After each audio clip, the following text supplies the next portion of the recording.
So I concluded there was nothing else the matter with me. I sat and pondered. I thought, what an interesting case I must be from a medical point of view. What an acquisition I should be to a class. Students would have no need to walk to the hospitals if they had me. I was a hospital in myself. All they need do would be to walk round me, and after that, take their diploma. Then I wondered how long I had to live. I tried to examine myself. I felt my pulse. I could not at first feel any pulse at all. Then, all of a sudden, it seemed to start off. I pulled out my watch and timed it. I made it 147 to the minute. I tried to feel my heart. I could not feel my heart. It had stopped beating. I have since been induced to come to the opinion that it must have been there all the time and must have been beating, but I cannot account for it.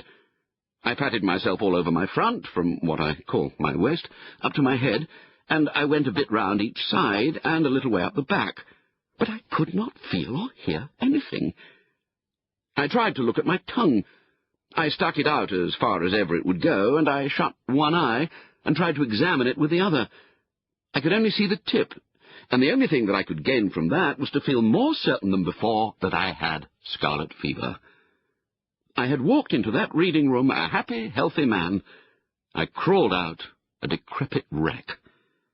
I went to my medical man. He is an old chum of mine and feels my pulse and looks at my tongue and talks about the weather, all for nothing when I fancy I'm ill. So I thought I'd do him a good turn by going to him now. What a doctor wants, I said, is practice. He shall have me. He will get more practice out of me than out of 1,700 of your ordinary commonplace patients, with only 1 or 2 diseases each. So I went straight up and saw him, and he said, "Well, what's the matter with you?" I said, "I will not take up your time, dear boy, with telling you what is the matter with me. Life is brief, and you might pass away before I had finished. But I will tell you what is not the matter with me. I have not got housemaid's knee. Why I have not got housemaid's knee, I cannot tell you, but the fact remains that I have not got it. Everything else, however, I have got." And I told him how I came to discover it all. Then he opened me and looked down me and clutched hold of my wrist, and then he hit me over the chest when I wasn't expecting it. A cowardly thing to do, I call it. And immediately afterwards butted me with the side of his head. After that, he sat down and wrote out a prescription, and folded it up and gave it me, and I put it in my pocket and went out. I did not open it. I took it to the nearest chemist's and handed it in. The man read it, and then handed it back. He said he didn't keep it. I said, "You are a chemist?" He said, "I am a chemist. If I was a cooperative stores and family hotel combined, I might be able to oblige you. Being only a chemist hampers me." I read the prescription. It ran, 1 pound beefsteak with 1 pint bitter beer every 6 hours, 1 10-mile walk every morning, 1 bed at 11 sharp every night, and don't stuff up your head with things you don't understand. I followed the directions, with the happy result, speaking for myself, that my life was preserved and is still going on. In the present instance, going back to the liver pill circular, I had the symptoms beyond all mistake, the chief among them being a general disinclination to work of any kind. What I suffer in that way no tongue can tell. From my earliest infancy I've been a martyr to it. As a boy, the disease hardly ever left me for a day. They did not know then that it was my liver. Medical science was in a far less advanced state than now, and they used to put it down to laziness. "Why, you skulking little devil, you," they would say. "Get up and do something for your living, can't you?" Not knowing, of course, that I was ill. And they didn't give me pills, they gave me clumps on the side of the head.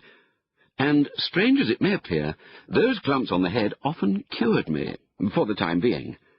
I have known 1 clump on the head have more effect upon my liver, and make me feel more anxious to go straight away then and there, and do what was wanted to be done without further loss of time, than a whole box of pills does now.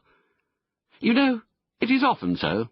Those simple, old-fashioned remedies are sometimes more efficacious than all the dispensary stuff. We sat there for half an hour, describing to each other our maladies. I explained to George and William Harris how I felt when I got up in the morning, and William Harris told us how he felt when he went to bed, and George stood on the hearthrug and gave us a clever and powerful piece of acting illustrative of how he felt in the night. George fancies he is ill, but there's never anything really the matter with him, you know. At this point, Mrs. Poppets knocked at the door to know if we were ready for supper. We smiled sadly at one another and said we supposed we had better try to swallow a bit. Harris said a little something in one's stomach often kept the disease in check, and Mrs. Poppets brought the tray in, and we drew up to the table and toyed with a little steak and onions and some rhubarb tart. I must have been very weak at the time, because I know after the first half hour or so I seemed to take no interest whatever in my food, an unusual thing for me, and I didn't want any cheese. This duty done, we refilled our glasses, lit our pipes, and resumed the discussion upon our state of health. What it was that was actually the matter with us, we none of us could be sure of, but the unanimous opinion was that it, whatever it was, had been brought on by overwork. "What we want is rest," said Harris. "Rest and a complete change," said George. "The overstrain upon our brains has produced a general depression throughout the system. Change of scene and absence of the necessity for thought will restore the mental equilibrium." George has a cousin who is usually described in the charge sheet as a medical student, so that he naturally has a somewhat family physicianary way of putting things. I agreed with George, and suggested that we should seek out some retired and old-world spot, far from the madding crowd, and dream away a sunny week among its drowsy lanes, some half-forgotten nook hidden away by the fairies, out of reach of the noisy world, some quaint perched eyrie on the cliffs of time, from whence the surging waves of the 19th century would sound far off and faint. Harry said he thought it would be humpy. He said he knew the sort of place I meant, where everybody went to bed at 8 o'clock, and you couldn't get a referee for love or money, and had to walk 10 miles to get your baccy. "No," said Harris, "if you want rest and change, you can't beat a sea trip." I objected to the sea trip strongly. A sea trip does you good when you're going to have a couple of months of it, but for a week it is wicked. You start on Monday with the idea implanted in your bosom that you are going to enjoy yourself. You wave an airy adieu to the boys on shore, light your biggest pipe, and swagger about the deck as if you were Captain Cook, Sir Francis Drake, and Christopher Columbus all rolled into one. On Tuesday, you wish you hadn't come.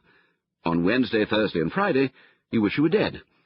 On Saturday, you were able to swallow a little beef tea, and to sit up on deck and answer with a wan, sweet smile when kind-hearted people ask you how you feel now. On Sunday, you begin to walk about again and take solid food. And on Monday morning, as, with your bag and umbrella in your hand, you stand by the gunwale waiting to step ashore, you begin to thoroughly like it. I remember my brother-in-law going for a short sea trip once for the benefit of his health. He took a return berth from London to Liverpool, and when he got to Liverpool, the only thing he was anxious about was to sell that return ticket.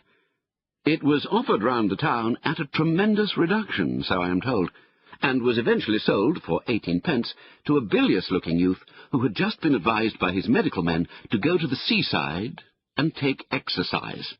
"Seaside," said my brother-in-law, pressing the ticket affectionately into his hand. "Why, you'll have enough to last you a lifetime. And as for exercise, why, you'll get more exercise sitting down on that ship than you would turning somersaults on dry land." He himself, my brother-in-law, came back by train. He said the North Western Railway was healthy enough for him. Another fellow I knew went for a week's voyage round the coast, and before they started, the steward came to him to ask whether he would pay for each meal as he had it, or arrange beforehand for the whole series. The steward recommended the latter course, as it would come so much cheaper. He said they would do him for the whole week at £2.5. He said for breakfast there would be fish, followed by a grill. Lunch was at 1, and consisted of 4 courses. Dinner at 6, soup, fish, entree, joint, poultry, salad, sweets, cheese, and dessert. and a light meets